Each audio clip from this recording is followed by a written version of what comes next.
Varicose veins తో బాధపడుతున్నారా? భారతదేశంలోనే బెస్ట్ ట్రీట్మెంట్ అందించే ఏకైక హాస్పిటల్ ఏవిస్. ప్రస్తుతం మనతో పాటు ఉన్నారు జై భారత్ పార్టీ వ్యవస్థాపక అధ్యక్షులు, అలాగే మాజీ సిబిఐ జేడి లక్ష్మీనారాయణ గారు, ఐపీఎస్ ఆఫీసర్ కూడా. సో ఒక్కసారి ఆయనతో మాట్లాడదాం. సార్ నమస్తే అండి.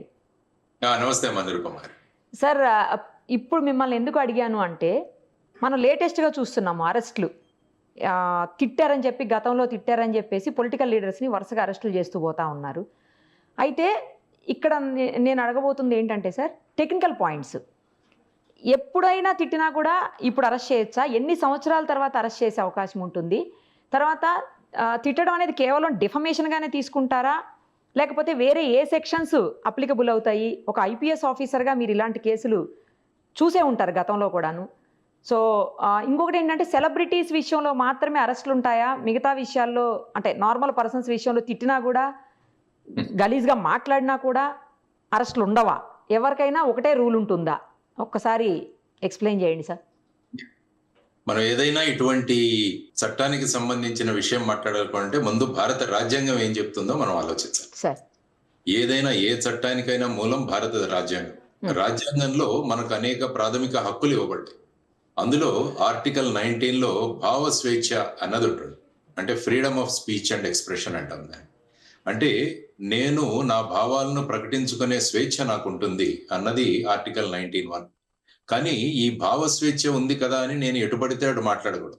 దాని మీద కొన్ని రిస్ట్రిక్షన్స్ ఉంటాయి, నిర్బంధాలు ఉంటాయి. అది ఆర్టికల్ 19(2)లో చెప్పారు. 19(2)లో అంటే భారతదేశ సార్వభౌమత్వానికి కానీ, భారతదేశం యొక్క ఇతర దేశాలతో ఉన్న సత్సంబంధాలు కానీ, లేకుంటే ఇక్కడ పబ్లిక్ ఆర్డర్ కానీ, తర్వాత ఒక వ్యక్తి యొక్క మనుగడకు కానీ, ఒక వ్యక్తి యొక్క సమాజంలో వారికి ఉన్న ఒక పలుకుబడి కానీ, ఒక స్థానం కానీ, ఇలాంటి వాటికి ఎప్పుడైనా ఆ విధంగా నేను మాట్లాడేవి వీటికి సంబంధించి ఉండకూడదు అన్నది నా వాక్ స్వాతంత్రం మీద ఉన్న నిబంధనలు ఆరు నిర్బంధనలు. ఆ తర్వాత ఏంటంటే ఆర్టికల్ 21 కూడా ఒకసారి చదవాలంటే రైట్ టు లైఫ్. అంటే ప్రతి ఒక్కరికి జీవించడానికి హక్కు ఉంది మన దేశంలో. జీవించడం అంటే ఎలాగోలాగా జీవించడం కాదు. అంటే ఒక సమాజంలో మనకున్న స్థాయి, హోదా, దాన్ని బట్టి అంటే రైట్ టు లైఫ్ అంటే it includes right to life with decency. అంటే ఒక మర్యాద పూర్వకంగా మనిషికి జీవించే హక్కు ఉంది. కాబట్టి ఇటువంటి వాట్లను భంగం చేస్తే ఏమవుతుంది అన్న దానికి మనకు చట్టాలు వస్తాయి. రాజ్యాంగంలో ఇది నిర్దేశించబడింది, దానికోసం చట్టాలు చేశారు. అంటే ఎటువంటి వాక్ స్వాతంత్రం మీరు ఉపయోగించుకొని మీరు ఈ నిబంధనలు పాటించకుంటే మీ మీద ఎలాంటి కేసులు అవుతాయి అని చెప్పడానికి ఇంతకుముందు ఇండియన్ పీనల్ కోడ్ ఉండేది, అంటే పీసీ అంటాం. ఇప్పుడు దాని ప్రదేశంలో బిఎన్ఎస్ వచ్చింది, భారతీయ న్యాయ సంహిత. అంటే ఫర్ ఎగ్జాంపుల్ నేను ఏవైనా మాట్లాడితే 2 మతాల మధ్య చిచ్చు మొదలైంది, ఆ 2 ప్రాంతాల మధ్య చిచ్చు అయింది, 2 కులాల మధ్య చిచ్చు అయింది, వేరు భాషలు మాట్లాడే వాళ్ళ మధ్య చిచ్చు మొదలైంది. ఇలాంటివి నేను మాట్లాడితే దానికి ఒక సెక్షన్ ఉందన్నమాట. అందులో ఈ సెక్షన్ ప్రకారం నేను ఆ విధంగా చేస్తే నేను శిక్షార్హుడను అని ఒక సెక్షన్ అందులో పెడతారు. ఆ తరువాత ఒక వ్యక్తి యొక్క సమాజంలో ఉన్న స్థాయి ఏదైతే ఉందో దాన్ని కించపరిచేలాగా నేను మాట్లాడితే దాన్నే డిఫమేషన్ అంటాం. అంటే పరువు నష్టం. అంటే సమాజంలో ఒక వ్యక్తికి ఉన్న పరువుకి నష్టం కలిగించబడింది కాబట్టి ఆ వ్యక్తి నా మీద క్రిమినల్ గా అయినా వెళ్ళొచ్చు, సివిల్ గా అయినా వెళ్ళవచ్చు. అంటే క్రిమినల్ గా అంటే నా మీద, నేను సపోజ్ నా గురించి ఎవరైనా అసభ్యంగా మాట్లాడితే నేను న్యాయస్థానానికి వెళ్ళి ఒక కంప్లైంట్ దాఖలు చేస్తాను. అక్కడ న్యాయస్థానం వాళ్ళు దాన్ని తీసుకొని దాని ప్రకారంగా వాళ్ళు ఇప్పుడు దాన్ని నడిపిస్తారు. ఫర్ ఎగ్జాంపుల్ ఇప్పుడు మీరు రాహుల్ గాంధీ గారు తీసుకుంటే, ఆయన సావర్కర్ గారి గురించి ఎక్కడో మాట్లాడారు, ఈ విధంగా 2-3 కేసులు ఆయన మీద నడుస్తున్నాయి. సర్దార్ పటేల్ గారి గురించి మాట్లాడారు, ఆ విధంగా కొన్ని కేసులు ఆయన మీద నడుస్తుంది. అది వచ్చేసి క్రిమినల్ డిఫమేషన్. అదే సివిల్ డిఫమేషన్ ఏంటంటే నా మీద ఈ విధంగా అసభ్యంగా మాట్లాడడం వల్ల నా పరువు సమాజంలో తగ్గిపోయింది కాబట్టి దానికి కాంపెన్సేషన్ గా నాకు 10 కోట్లు ఇవ్వాలి, 20 కోట్లు ఇవ్వాలి, ఇలా నేను ఒక కాంపెన్సేషన్ అడగొచ్చు అనమాట. దాన్ని సివిల్ డిఫమేషన్ సూట్ అంటాం. అంటే ఒకటి క్రిమినల్ డిఫమేషన్ సూట్ లో అవన్నీ ప్రూవ్ అయ్యి కోర్టులో వాళ్ళకి శిక్ష పడుతుంది. సివిల్ డిఫమేషన్ లో అయితే నేను ఏ అమౌంట్ అయితే అడిగానో ఆ అమౌంట్ కనుక కోర్టు ఆమోదిస్తే వారు నాకు చెల్లించాల్సి వస్తుంది. ఇది సివిల్ డిఫమేషన్. ఆ తర్వాత మీరు తీసుకుంటే మనకు SC/ST prevention of atrocities act అని వచ్చింది. ఎవరినైనా షెడ్యూల్డ్ కులాలు, షెడ్యూల్డ్ తెగలు వారికి వారి కులానికి సంబంధించి ఎవరైనా మాట్లాడితే వాళ్ళ మీద కూడా వేరే చట్టమే ఉంది అసలు. సో ఈ విధంగా మీరు చూసుకుంటూ పోతుంటే మన మాట ఏదైతే ఉందో ఆ మాట సక్రమంగా లేకుంటే దాని మీద BNS లో, భారతీయ న్యాయ సంహితలో కానీ, అదే షెడ్యూల్డ్ కులాలు తెగలకు చెందితే వాళ్ళకు SC/ST prevention of atrocity act కానీ, లేకుంటే డైరెక్ట్ గా వ్యక్తి కోర్టులో క్రిమినల్ డిఫమేషన్ కానీ, సివిల్ డిఫమేషన్ కానీ రెండు కానీ వాళ్ళు ఫైల్ చేసుకోవచ్చు. ఇది ప్రస్తుతం మనకు రాజ్యాంగం చెప్పింది. మన చట్టాల్లో ఉన్న ఏ విధమైన సెక్షన్లు ఉన్నాయి అన్నది మనం చూసుకోవాల్సిన ప్రధానమైన అంశం. కాబట్టి ఈ మధ్య సమాజంలో మీరు అన్నట్టు ఒకరినొకరు దూషించుకోవడం అన్నది చాలా ఎక్కువైపోయింది. Correct sir. ఎందుకంటే సమాజంలో మర్యాదలు, ఒక సాంప్రదాయాలు పాటించే విధానాలు తగ్గిపోయి వ్యక్తిగత దూషణలు, ఆ తర్వాత ఇంకా వ్యక్తిని కించపరుస్తూ వారి కుటుంబ సభ్యుల గురించి మాట్లాడడం, మహిళల పట్ల అసభ్యకరంగా మాట్లాడడం, ఇలాంటివి ప్రస్తుతం అదొక ఫ్యాషన్ గా మారిపోయింది. ట్రెండ్ అనుకుంటున్నారు సార్, అది ఆ ట్రెండ్ అంటున్నారు. కాబట్టి ఈ విధంగా మాట్లాడితే వెంటనే వారి గురించి చర్చ మొదలవుతుంది. మీరు కూడా టీవీల్లో కూడా డిబేట్లు పెడతారు. దానివల్ల ఏంటంటే ఒక వ్యక్తికి ఓవర్ నైట్ పాపులారిటీ వచ్చిన సందర్భాలు కూడా చాలా ఉన్నాయి. తర్వాత ఈ సోషల్ మీడియా వచ్చిన తర్వాత దీని ప్రభావం ఇంకా చాలా ఉంది. మొన్న ఒక వ్యక్తి అలహాబాదీ అని చెప్పేసి ఎంతో అసభ్యకరంగా మాట్లాడాడు కుటుంబ సంబంధాల గురించి. దాని మీద వాడు సుప్రీంకోర్టు కూడా వెళ్ళడం జరిగింది. అందుకనే సుప్రీంకోర్టు కేంద్ర ప్రభుత్వానికి సోషల్ మీడియాలో జరుగుతున్న ఈ విధమైన సంభాషణల మీద ఏదైనా మనము ఒక రూల్స్ అన్నవి పెట్టాలి అన్నది వారికి ఇచ్చిన డైరెక్షన్.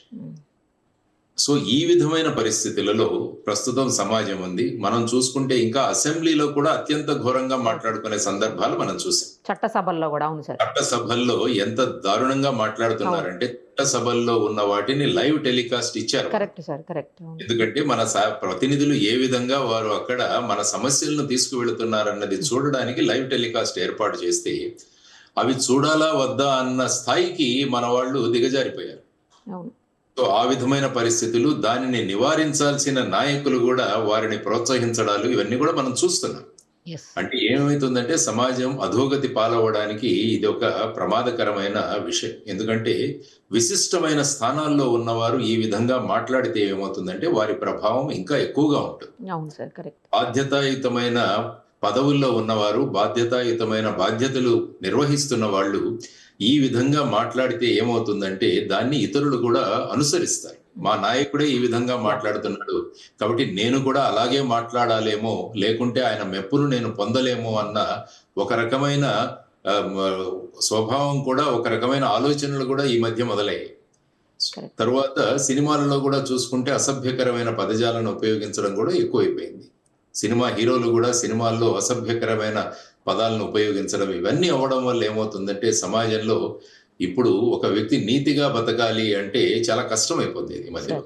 సో ఈ విధమైన పరిస్థితుల్లో మనం ఉన్నాం సార్. ఇప్పుడు ఇంకొక విషయం చెప్పండి, ఎప్పుడో జరిగిందంటే ఎప్పుడో తిట్టి తర్వాత అరెస్ట్ చేయొచ్చు, అట్లా కూడా ఉంటుందా సార్? దీనికి ఏమైనా టైం లిమిట్, ఇంతలోపు అయితేనే చెయ్యాలి, ఇంతలోపు అయితే చేయకూడదు, అట్లా ఏమన్నా ఉంటుందా సార్? ఏదైనా ఒక చట్టంలో ఉన్న సెక్షన్, BNS లో ఉన్న సెక్షన్లో అది 1 సంవత్సరం పనిష్మెంట్ ఉంటే దానికి 1 సంవత్సరం లోపల కంప్లైంట్ చేయాలి. Okay, okay. ఆ విధంగా చూసుకుంటే 3 సంవత్సరాల పైన శిక్ష పడే ఏవైనా సెక్షన్లు ఉంటే వాటిలో ఎప్పుడైనా మనం కంప్లైంట్ చేయొచ్చు. ఓకే. దాన్ని పీరియడ్ ఆఫ్ లిమిటేషన్ అంటాం. దాన్ని ఇంతకుముందు సెక్షన్ 468 లో ఉండేది CRPCలో. ఆ తర్వాత ఇప్పుడు BNSS లో కొత్త సెక్షన్ వచ్చి ఉండొచ్చు. దానివల్ల పీరియడ్ ఆఫ్ లిమిటేషన్, ఎందుకంటే కొంతమంది వ్యక్తులు వారి మీద ప్రెషర్ పెట్టి ఆ విధంగా వాళ్ళను కంప్లైంట్ చేయకుండా చేయొచ్చు. అందువల్ల ఏమవుతుందంటే జరిగిన విషయం ఏదైతే ఉందో దాన్ని FIR గా నేను దాఖలు చేయాలంటే దానికి పీరియడ్ ఆఫ్ లిమిటేషన్ నేను చెప్పినట్టు ఐ థింక్ 3 సంవత్సరాల కన్నా తక్కువ ఉన్న శిక్షల్లోనే ఉంది. 3 సంవత్సరాల కన్నా ఎక్కువ పనిష్మెంట్ ఉన్న వాటిలో ఎప్పుడైనా మనం వాటిని కంప్లైంట్ ను రిజిస్టర్ చేయవచ్చు అన్నది. ఒక సెక్షన్ లో కేవలం ఫైన్ మాత్రమే పనిష్మెంట్ ఉందనుకోండి. ఫర్ ఎగ్జాంపుల్ ట్రాఫిక్ వైలేషన్, అందులో సాధారణంగా ఫైన్ మాత్రమే ఉంటాయి. దానిలో మీరు అఫెన్స్ రిజిస్టర్ చేయాలంటే 6 నెలల లోపల చేయాలి. ఓకే. ఫైన్ మాత్రమే శిక్షగా ఉంటే అది. తర్వాత 1 సంవత్సరం కన్నా ఎక్కువ పనిష్మెంట్ లేకుంటే వారు ఆ కేసును 1 సంవత్సరంలో మీరు రిజిస్టర్ చేయాలి. ఓకే. ఆ తర్వాత 1 సంవత్సరం కన్నా ఎక్కువ శిక్ష, 3 సంవత్సరాల కన్నా తక్కువ శిక్ష ఉంటే 3 సంవత్సరాల లోపల ఎప్పుడైనా మీరు చేయొచ్చు. దాన్ని రిజిస్టర్ చేయవచ్చు. ఓకే. నేను ఇంతకుముందు చెప్పినట్టు 3 సంవత్సరాల కన్నా శిక్ష పైన ఉన్నప్పుడు ఆ కేసుని ఎప్పుడైనా రిజిస్టర్ చేయవచ్చు. ఓకే. ఇది మనకున్న పీరియడ్ ఆఫ్ లిమిటేషన్. ఇంకొక చిన్న డౌట్ కూడా సార్, ఇప్పుడు 4 ఇయర్స్ బ్యాక్ ఒకసారి తిట్టారు, మళ్ళీ 3 ఇయర్స్ తర్వాత దానికి శిక్ష ఉన్నది మనకు 3 ఇయర్సే, అప్ టు 3 ఇయర్స్ కదా సార్? అప్ టు 3 ఇయర్స్ అయినప్పుడు 4 ఇయర్స్ బ్యాక్ ఒకసారి, 5 ఇయర్స్ బ్యాక్ ఒకసారి అయిపోయి కంటిన్యూ అవుతుంది అనుకోండి, లాస్ట్ 2 ఇయర్స్ బ్యాక్ లాస్ట్ అనుకోండి, దీన్ని తీసుకుంటారా సార్? అది కూడా కలుపుతారా ఇందులో? ఎట్లా మామూలుగా ఏమవుతుందంటే లేటెస్ట్ గా ఏదైతే ఉందో దాన్ని తీసుకుంటారు. సాధారణంగా ఎలా అవుతుందంటే వీటిలో సెక్షన్లను కలుపుతారు. ఓకే. ఇప్పుడు ఫర్ ఎగ్జాంపుల్ ఒక కేసు తీసుకుంటే అందులో 2-3 సెక్షన్లు ఉంటాయి. సార్. ఒక సెక్షన్ లో 5 సంవత్సరాలు అలా కూడా ఉండవచ్చు. ఓకే. ఓకే. ప్యూర్ గా ఒకే సెక్షన్ కింద ఏదైనా మనం ఎఫ్ఐఆర్ రిజిస్టర్ చేస్తే ఒకే సెక్షన్ కింద ఆ సెక్షన్ కు 3 సంవత్సరాల కన్నా తక్కువ మీకు పనిష్మెంట్ ఉంటే దాన్ని 3 సంవత్సరాల లోపల మీరు రిజిస్టర్ చేయాలి. ఓకే. సపోజ్ 3 సంవత్సరాల కన్నా అయిపోయిన తర్వాత ఆ కేసు రిజిస్టర్ చేయడానికి ఉండదు. Okay sir, place of offence ఉంటుంది కదా, అంటే ఎక్కడ తిట్టారు, ఎవరిని తిట్టారు, ఎక్కడ తిట్టారు అనేది కూడా ఇంపార్టెంటా సార్? లేకపోతే కేసు ఫైల్ చేసేటప్పుడు కేవలం ఆ వ్యక్తి ఎక్కడున్నాడో అక్కడ ఆ జ్యూరిస్డిక్షన్ లో ఫైల్ చేస్తే సరిపోతుందా? ఇప్పుడు ఏమవుతుందంటే మీరు ప్రస్తుతం మన రాష్ట్రంలో గత ప్రభుత్వంలో గానీ ఇప్పటి ప్రభుత్వంలో గానీ రిజిస్టర్ అవుతున్న కేసులు చూసుకుంటే అంటే వీళ్ళు తిడతారు, వేరే వాళ్ళ మనోభావాలు దుఃఖపడతాయి వాటి వల్ల. సపోజ్ ఒక పార్టీ నేతను ఎవరైనా తిట్టారనుకోండి, ఆ పార్టీ నేత వెళ్ళి రిజిస్టర్ చేయరు కేసు. ఆ కార్యకర్తలు ఎవరైతే ఉంటారో ఈ విధంగా పలానా వ్యక్తి మాట్లాడడం వల్ల ఒక కార్యకర్తగా మా మనోభావాలు దెబ్బతిన్నాయి కాబట్టి ఆయన మీద మేము కేసు పెడుతున్నాం. అందుకని మీరు చూసుకుంటే కొన్ని సందర్భాలలో రాష్ట్రం అంతా కేసులు పెట్టిన సందర్భాలు ఒక్కటేసారి చాలా ఎఫ్ఐఆర్లు కూడా చాలా కేసులు ఒక్కొక్క రకరకాలు అనంతపూర్ లో రిజిస్టర్ అవుతుంది, లేకుంటే చిత్తూరులో రిజిస్టర్ అవుతుంది, శ్రీకాకుళంలో రిజిస్టర్ అవుతుంది. ఈ విధంగా ఒకే వ్యక్తిత్వం కానీ ఒకే ఒక చర్య ఏదైతే ఉందో దాన్ని రకరకాల చోట్ల ఎఫ్ఐఆర్లు రిజిస్టర్ చేస్తారు. ఒకే కేసు మీద రకరకాలు కూడా చేయొచ్చా సార్? చాలా ఎఫ్ఐఆర్లు కూడా చేయొచ్చు. దానికని ఏమవుతుందంటే అప్పుడు హైకోర్టు వాళ్ళు ఏం చేస్తారంటే ఈ కేసులన్నింటినీ కూడా ఒక చోటికి తీసుకొచ్చి మెర్జ్ చేయడం అంటారు. అది హైకోర్టు చేస్తుంది.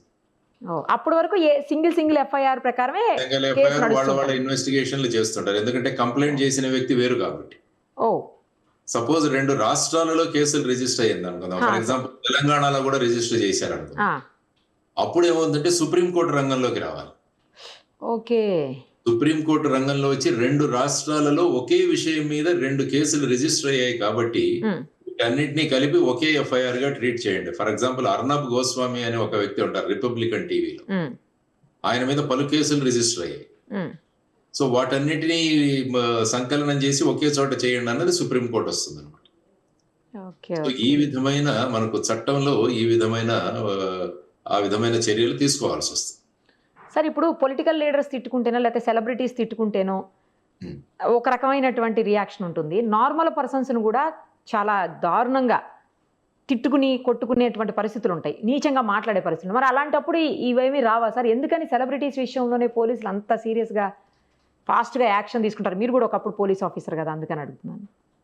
ఏమవుతుందంటే ఈ చట్టం ముందు అందరూ సమానమే. Right to this is called rule of law. Okay. అంటే చట్టాన్ని ఎవరు ఉల్లంఘిస్తారో వాళ్ళు ఏ స్థాయిలో ఉన్నా కూడా వారి మీద మనము చర్యలు తీసుకోవాలన్నది రూల్ ఆఫ్ లా. కానీ ఏమవుతుందంటే ఈ సందర్భంగా మీరు అన్నట్టు సెలబ్రిటీలు ఈ విధంగా మాట్లాడితే ఏంటంటే ఆ ప్రభావం వ్యాప్తి చాలా ఎక్కువగా ఉంటుంది. ఫర్ ఎగ్జాంపుల్ 2 వ్యక్తులు రోడ్డు మీద తిట్టుకున్నారు, అది పరిమితి అక్కడే ఆ రోడ్డే. కానీ అదే సెలబ్రిటీ టీవీలో కూర్చొని కానీ అసెంబ్లీలో చేసిన దానికి బయట కేసులు పెట్టలేదు, ఎందుకంటే వాటికి ఆ రిస్ట్రిక్షన్స్ ఉన్నాయి. వాట్ ఎవర్ హ్యాపెన్స్ ఇన్ చట్టసభల్లో చేసిన దానికి మనం బయట కేసులు పెట్టలేము. ఎందుకు సార్? వాటికి ఆ ఇమ్యూనిటీ ఉంటుంది. అంటే ఏది పడితే అది మాట్లాడచ్చు, ఏది పడితే అది మాట్లాడచ్చు, అందుకనే అలా మాట్లాడుతాడు. కాబట్టి ఆ ఇమ్యూనిటీ ఉంటుంది, చట్టసభల్లో జరిగే విషయాలకి ఇమ్యూనిటీ అది ఉంటుంది. కాబట్టి నేను అన్నట్టు ఇద్దరు వ్యక్తులు పోరాడుకుంటే ఆ వీధికి పరిమితం అవుతుంది. సరే. అదే ఒక సెలబ్రిటీ కూర్చొని మాట్లాడితే ఏమవుతుందంటే అది మొత్తం రాష్ట్రానికి, దేశానికి కూడా వ్యాప్తి చెందవచ్చు. సో ఆ విధమైన పరిస్థితులలో ఈ చిన్న చిన్న కేసులు కూడా జరుగుతుంటాయి, కానీ మనం మీడియాలో చర్చించేది, న్యూస్ పేపర్లో వచ్చేది సెలబ్రిటీ మీద చేసిన కేసులు కానీ వారిని అరెస్టు ఇవన్నీ కూడా. ఎందుకంటే ఆ వ్యక్తి సెలబ్రిటీ కాబట్టి వారి మీద తీసుకున్న చర్యలు కూడా మళ్ళా మొత్తం రాష్ట్రం, దేశం వ్యాప్తంగా కూడా వ్యాపించే అవకాశం ఉంది. ఓకే సార్, ఇప్పుడు మీరు చెప్పిన దాని ప్రకారం చూస్తుంటే చట్టసభల్లో కూర్చొని ఎన్ని మాటలైనా అనొచ్చు, ఎన్నైనా తిట్టచ్చు. సో అక్కడ కూర్చొని ఇష్టానికి మాట్లాడేసినా కూడా ఏమి చట్టాలు ఎక్కడ ఏమి పని చేయవా సార్? ఎందుకంటే మాట్లాడారు కదా. అక్కడ ఏముంటుందంటే చట్టాల్లో అంటే శాసనసభల్లోనూ పార్లమెంట్లోనూ వాళ్లకు ఇండివిజువల్ గా కమిటీస్ ఉంటాయి. ఆ కమిటీస్ కి కంప్లైంట్ ఇవ్వచ్చు. మరి వాళ్ళు యాక్షన్ తీసుకుంటారా సార్? వాళ్ళు యాక్షన్ తీసుకుంటారు. కమిటీలు యాక్షన్ తీసుకునే అవకాశం ఉంది, స్పీకర్ కు సబ్మిట్ చేసే అవకాశం ఉంది. స్పీకర్ వాళ్ళని బహిష్కరించవచ్చు, లేకుంటే వాళ్ళని సస్పెండ్ చేయవచ్చు. ఇలాంటివన్నీ కూడా ఉన్నాయి అందులో. అంటే లైఫ్ లాంగ్ సస్పెన్షన్ ఉంటుందా సార్? అట్లా ఉండదా? అంటే అది ఆ తీవ్రతను బట్టి. కానీ ఫర్ ఎగ్జాంపుల్ మీరు నిన్న సుప్రీంకోర్టులో ఒక విషయం జరిగింది. ఒక బీహార్ ఎమ్మెల్సీని అనుకుంటా, అతను ఏదో మాట్లాడారని అతని లైఫ్ లాంగ్ సస్పెన్షన్ ఇచ్చారు అతనికి, ఆరు ఎక్స్పల్షన్ చేశారు, అంటే బహిష్కరించారు, అంటే బయటికి పంపించేశారు. దాన్ని సుప్రీంకోర్టు అతను చేసినది మీరు విధించిన శిక్షలో చాలా ఎక్కువగా ఉంది కాబట్టి దాన్ని సస్పెన్షన్ గా మార్చండి అని నిన్నే పేపర్లో చదువుతున్నాను. కాబట్టి శాసనసభలలో, చట్టసభల్లో వారి ప్రవర్తనను, నియమావళిని కంట్రోల్ చేయడానికి అక్కడ డిసిప్లినరీ కమిటీస్ ఇవన్నీ కూడా ఉంటాయన్నమాట. ఇలాంటి కేసెస్ లో శిక్షలు ఎలా ఉంటాయి సార్? అంటే ఎన్నేళ్ళు ఉండొచ్చు? ఎక్కువ అంటే ఎంత ఉంటుంది, తక్కువ అంటే ఎంత ఉంటుంది సార్? ఫర్ ఎగ్జాంపుల్ ఇప్పుడు మీరు ఒక వ్యక్తి మాట్లాడడం వల్ల వివిధ మతాల మధ్య, వివిధ కులాల మధ్య ఆ విధమైన చిచ్చు రేగిందనుకోండి, దానివల్ల ఏంటంటే సమాజంలో ఉన్న సమైక్యత ఏదైతే ఉందో, హార్మోనీ అంటాం దాన్ని, అది భంగం కలిగితే వారికి 3 సంవత్సరాల శిక్ష. అదే నేను ఒక ఆలయంలో గాని, ఒక మసీదులో గాని, చర్చిలో గాని ఇటువంటి వ్యాఖ్యలు చేస్తే వారికి 5 సంవత్సరాల పనిష్మెంట్. కాబట్టి నేను ఎక్కడ మాట్లాడాను అన్న దాని మీద కూడా, దాని ప్రభావం ఎంత ఉంటుందన్న దాని మీద కూడా శిక్షను నిర్దేశించడం జరిగింది. సార్ ఇంకొకటి దీనికి రిలేటెడ్ కాదు కానీ ఒక్కటి అడగాలి సార్ మిమ్మల్ని. ఏంటంటే ఈ మధ్యకాలంలో నేను ఒక కేసులో చూశాను, మర్డర్ జరిగింది సార్. మర్డర్ జరిగిన తర్వాత ఆ మర్డర్లు చేసినప్పుడు కొంతమంది సాక్ష్యాలు ఉన్నారు, ఆధారాలు అన్ని కోర్టుకి సబ్మిట్ చేశారు. అయితే వాళ్ళు ఏంటంటే చంపేటప్పుడు వీడియో తీశారంట సార్. వాళ్లే తీశారు, ఎవరైతే అక్యూజ్డ్ ఉన్నారో వాళ్లే తీశారు వీడియోని, విక్టిమ్ వీడియో మొత్తం తీసి వాళ్లే వైరల్ చేశారు. మేమంటే భయపడాలి, మేమంటే ఇలా ఉండాలి అని చెప్పేసి. సో తీసి దాన్ని వైరల్ చేసుకున్నారు. కానీ లాస్ట్లో ఏంటంటే కోర్టు దగ్గరికి వచ్చిన తర్వాత ఎవరైతే విట్నెస్లు ఉన్నారో వాళ్ళందరూ వెనక్కి తగ్గిపోయారు, అంటే డ్రాప్ అయిపోయారు, ఎవరు కూడా చెప్పలేదట. కానీ ఏదైతే వీళ్ళు వైరల్ చేశారో ఈ సాక్ష్యాలని, అంటే బయట వాళ్ళు సోషల్ మీడియాలో పెట్టినటువంటి ఈ వీడియోస్ ఆధారంగా వాళ్ళకి లైఫ్ ఇంప్రిజన్మెంట్ పడింది సార్. అలాంటి అవకాశాలు కూడా ఉంటాయా? డెఫినెట్ గా, ఎందుకంటే ఫైనల్ గా కోర్టు ముందు వారు చూసేది వారి దగ్గర ఉన్న సాక్ష్యాధారం. ఓకే, అంటే చూసిన వాళ్ళు మేము చూసామని చెప్పడం, విన్నవాళ్ళు మేము విన్నామని చెప్పడం, వీటినే సాక్ష్యం అంటారు, డైరెక్ట్ ఎవిడెన్స్ అంటారు ఇది. అంటే ఒక వ్యక్తి మర్డర్ చేస్తున్నప్పుడు ఎవరైనా ఒక వ్యక్తి చూశారనుకోండి, ఆ వ్యక్తి విట్నెస్ గా వస్తారు, వచ్చి నా కళ్ళ ముందు జరిగింది అని చెబుతారు. సో ఆ వ్యక్తిని డైరెక్ట్ ఎవిడెన్స్ గా తీసుకుంటారు. సపోజ్ ఇండైరెక్ట్ ఎవిడెన్స్ ఏదైతే ఉంటుందో, ఎవరైనా వాళ్ళు విన్నారు, ఆ విధంగా పలానా వ్యక్తి చెప్తుండగా నేను విన్నానంటే అది ఇండైరెక్ట్ ఎవిడెన్స్ అవుతుంది. తర్వాత టెక్నికల్ ఎవిడెన్స్ ఉంటుంది, ప్రొఫెషనల్ ఎవిడెన్స్ అంటాం. అంటే ఇప్పుడు ఈ పోస్ట్ మార్టం ఏదైతే చేస్తారో బాడీ మీద, దాని మీద ఉన్న గాయాలు గాని వీటన్నిటిని చూసి ఆ విధంగా ఆ వ్యక్తి ఈ విధమైన ఆయుధం వల్ల మరణించాడన్నది దాన్ని టెక్నికల్ ఎవిడెన్స్ అంటాం. తర్వాత ఆ వ్యక్తి ఉపయోగించిన కత్తి ఏదైతే ఉందో, ఆయుధం ఏదైతే ఉందో దాన్ని ఈ ఇంజురీస్ ఏవైతే ఉంటాయో వాటిని కోరిలేట్ చేయాలి. అంటే ఈ కత్తిని ఉపయోగించి ఇది జరిగింది కాబట్టి ఆ కత్తిని కూడా మనం ఫోరెన్సిక్స్ ల్యాబ్కు పంపుతాం. వారు దాన్ని కూడా పరిశీలించి డాక్టర్ ఇచ్చిన రిపోర్ట్ కి వీటికి చూసి ఈ కత్తి ద్వారా జరిగిందని వాళ్ళు చెబుతారు. ఇవన్నీ కూడా టెక్నికల్ ఎవిడెన్స్. సో ఇలా రకరకాల ఎవిడెన్సెస్ ఉంటాయి అన్నమాట. మనం అవన్నీ కూడా పరిశీలించి ఫైనల్ గా జడ్జి గారు వారు అభిప్రాయానికి వస్తారు. సో అందులో మీరు అన్నట్టు మిగతా వీరు ఎవరైతే సాక్ష్యదారులు ఉన్నారో వాళ్ళందరూ కూడా వీళ్ళ యొక్క ప్రభావం వల్లనో వారందరూ కూడా వాళ్ళను హోస్టైల్ విట్నెసెస్ అంటారు. ఓకే. అంటే పోలీసుల ముందు చెప్పిన తర్వాత వాళ్ళు కోర్టులో వెళ్ళిన తర్వాత వాళ్ళు మారిపోయారు. వాళ్ళు చెప్పమన్నారు. అవును సార్. అటువంటప్పుడు టెక్నికల్ ఎవిడెన్స్ మీద కోర్టు పరిగణలోకి తీసుకోవచ్చు. మీరు చెప్పిన ఆ వీడియో ఏదైతే ఉందో సార్. దాన్ని పరిగణలోకి తీసుకొని అది ఎక్కడా కూడా ట్యాంపర్ జరగలేదు అన్నది అవును. పోలీసులు ప్రూవ్ చేసిన తర్వాత ఒక్క సాక్ష్యం సరిపోతుంది అటువంటి వాళ్ళని శిక్షించడానికి. ఓకే. సార్ ఇప్పుడు ఈ కేసులో పర్టికులర్ మనం చూస్తున్నాము. ఈ కేసెస్‌లో ఎలా బెయిల్ రెగ్యులర్ బెయిల్ అయినా సార్ వెంటనే వచ్చే అవకాశం ఉంటుందా? సేమ్ అంటే వాళ్ళ వాదోపవాదాలను బట్టే ఉంటుందా సార్ అడ్వకేట్స్? అంటే ఎలా ఉంటుందంటే కొన్ని 7 సంవత్సరాల కన్నా తక్కువ పనిష్మెంట్ ఉన్న కేసులు ఇంతకుముందు ఎలా ఉందంటే పోలీసులు ఏ కేసులో అయినా అరెస్ట్ చేయవచ్చు అని ఉండేది. సార్. అంటే ఒక కాగ్నిజబుల్ అఫెన్స్ ఏదైతే జరిగితే దానిలో ఎవరైనా 2 సంవత్సరాలు, 3 సంవత్సరాలు, 5 సంవత్సరాలు, 10 సంవత్సరాలు ఎంత శిక్ష ఉన్నా కూడా వాళ్ళని అరెస్ట్ చేయవచ్చు అన్నది ఇంతకు ముందు ఉండేది. ఓకే. ఆ తర్వాత అరుణేష్ కుమార్ అని ఒక జడ్జిమెంట్ వచ్చింది Bihar. Arunesh Kumar versus state of Bihar లో అందులో ఏమన్నారంటే పోలీసులు అధికారం ఉంది కదా అని చాలా కేసుల్లో అరెస్ట్ చేస్తున్నారు. ముఖ్యంగా ఈ ఫ్యామిలీ మ్యాటర్స్ ఏవైతే 498A కేసులు అంటాము ఇష్టం వచ్చినట్టు అరెస్ట్ చేస్తున్నారని ఒక డైరెక్షన్స్ ఇవ్వడం జరిగింది.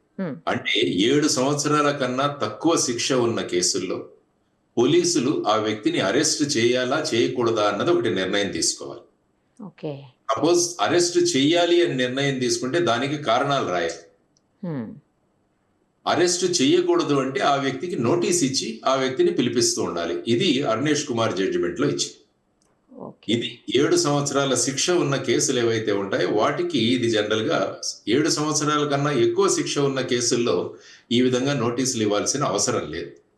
నేరుగా వాళ్ళని అరెస్ట్ చేయవచ్చు, వారిని కోర్టులో ప్రవేశపెట్టవచ్చు. కానీ అరెస్ట్ ఎందుకు చేస్తున్నామని వాళ్ళ రిలేటివ్స్ కానీ ఏ ప్రదేశం నుంచి మనం అరెస్ట్ చేస్తున్నామో దాన్ని అరెస్ట్ మెమో అన్నది ఒకటి తయారు చేయాలి. చేసి వాళ్ళ బంధువులకు కానీ ఇంట్లో ఉన్న వాళ్ళకి కానీ ఇన్ఫార్మ్ చేయాలి, మేము ఎందుకు అరెస్ట్ చేస్తున్నాం అని ఇచ్చిన తర్వాత ఆ వ్యక్తికి ఉన్న న్యాయపరంగా ఏ విధమైన వెసులుబాట్లు ఉన్నాయని కూడా చెప్పాలి.